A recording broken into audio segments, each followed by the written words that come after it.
Jamaica நாட்டில் கொள்ளையர்கள் நடத்திய துப்பாக்கிச் சூட்டில் உயிரிழந்த நெல்லையைச் சேர்ந்த நபரின் உடலை தாயகத்திற்கு கொண்டுவர நடவடிக்கை எடுக்க கோரி மாவட்ட ஆட்சியரிடம் உறவினர்கள் மனு அளித்துள்ளனர்.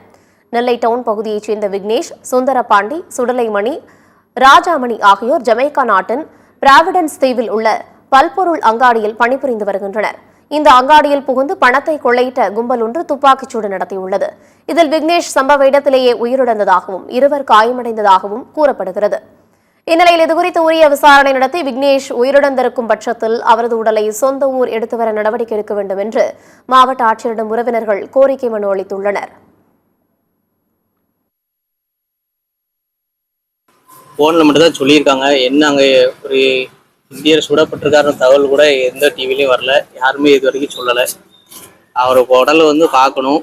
உண்மையில அங்கே தீவிரவாதிகள் தான் சுட்டிருக்காங்களா இல்லாட்டி யாரும் ராபரி பண்ணும்போது சுட்டிருக்காங்களா, எதுவுமே எந்த உண்மை நிலவரம் எங்களுக்கு இன்னும் தெரிய வரல.